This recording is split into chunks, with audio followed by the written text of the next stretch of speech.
Hi. A month ago, Uttar Pradesh brought into effect a new law against forced or fraudulent religious conversions. In the last 30 days, at least 35 cases have been booked under this new law. Much of the media has referred to it as the Love Jihad law. There is actually no mention of the words Love Jihad in the law itself. So the Uttar Pradesh government maintains that this is unfair targeting. Calling it a Love Jihad law is unfair because the Uttar Pradesh Vidhi Virudh Dharm Samparivartan Pratishedh Adhyadesh, that translates into prohibition of unlawful religious conversions, is a law only against forced or religious conversions. I'm Anubha Bhonsle and this is Newsworthy.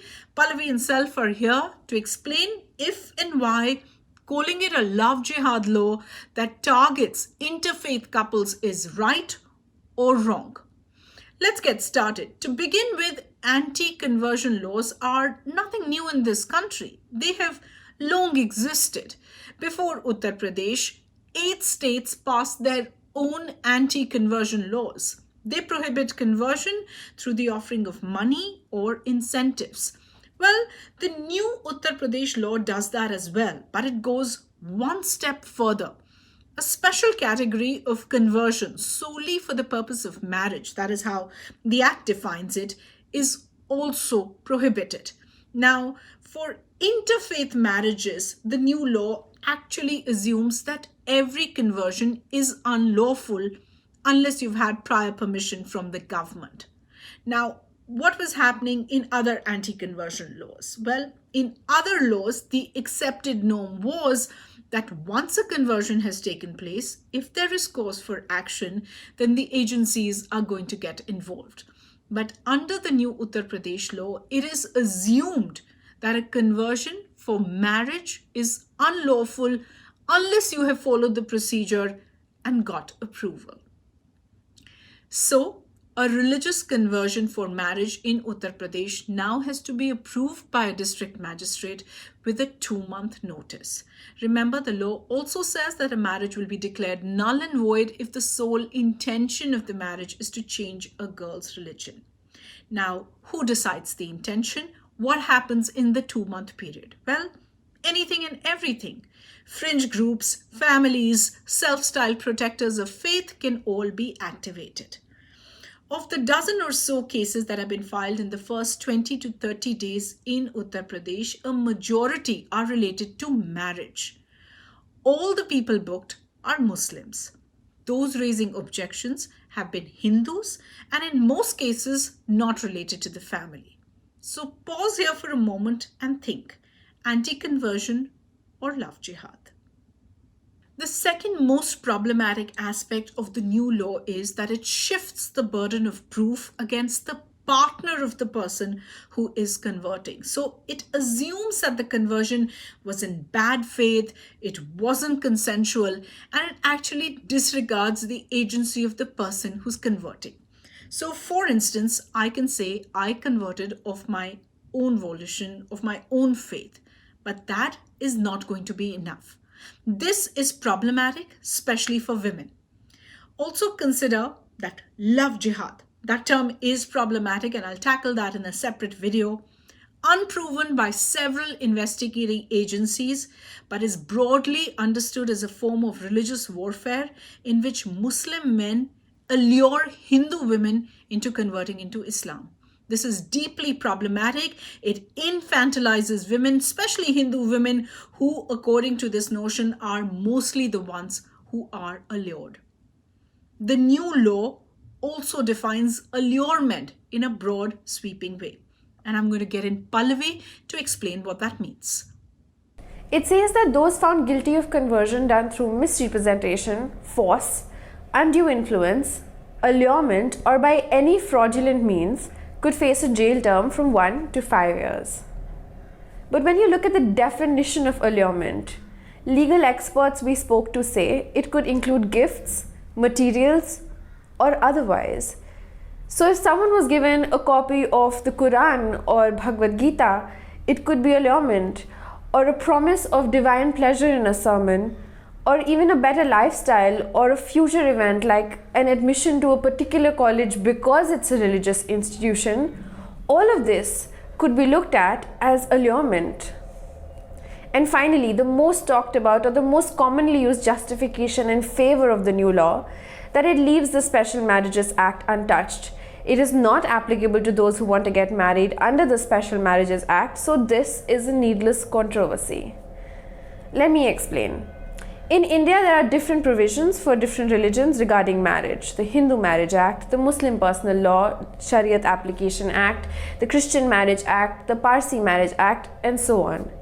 Under the Special Marriage Act of 1954, an Indian man and a woman, irrespective of religion, can get married. They file a notice of intended marriage with the district magistrate. A notification is issued asking for public objections, which can be entertained by the DM. If none come, the marriage is solemnized in a court of law. Both parties retain their religious identities. The wedding itself is not a religious event. The crucial difference when we talk about marriages under this new law is that these are essentially marriages that are happening through religious ceremonies. Let me just add to what Pallavi said. Often, when interfaith couples do want to marry under the Special Marriages Act, since that process is cumbersome or they could be worried about targeting from families, a quicker alternative is for one of the parties to convert to a particular faith and have a religious wedding. Now, many interfaith couples do take this route if they want to avoid the mandatory waiting period under the Special Marriages Act. But remember, there are many others who simply may want to convert and have a religious wedding. Now, if an interfaith couple wants to get married under a religious wedding, this law will kick in. They have to go through a longer, more cumbersome, and a bureaucratic exercise. Third parties, that could be families to the state, all have a right to object. One person, say, has no value under this law, and the other person is presumed to be acting in bad faith. So, in a way, an interfaith marriage this way under the new law becomes far more troubling than under the Special Marriages Act, and therefore critics say it targets interfaith marriages. We could soon see versions of this law in different states, as Madhya Pradesh has recently done. Chief Ministers of Karnataka, Haryana and Rajasthan have also said that they intend to bring similar laws into existence. Before we end this part 1, it's important to see how the Constitution looks at marriage and more. The right to marry, choose a partner, freely propagate one's own religion is protected. Courts have recognized it time and again, most prominently in the Hadia case in the Supreme Court, where, among other things, investigation agencies found no evidence of love jihad or an international funded campaign run to convert Hindu women to other religions. This is the popular definition of this concept, or paranoia. I say paranoia because apart from official investigations in 2009, 2010, 2012, 2014, as also one by a UPSIT just a few months ago, which found no evidence of love jihad, in Parliament, the government itself has said that there is no such thing as love jihad under existing laws. Yet, a law that ostensibly punishes, criminalizes, acts, or prevents something that hasn't really been proven. How does one stitch that logic? Well, one way I've heard some legal experts describe it purely in a legal framework is you legislate. And once you legislate, there is awareness about a particular activity. And then cases come or are found.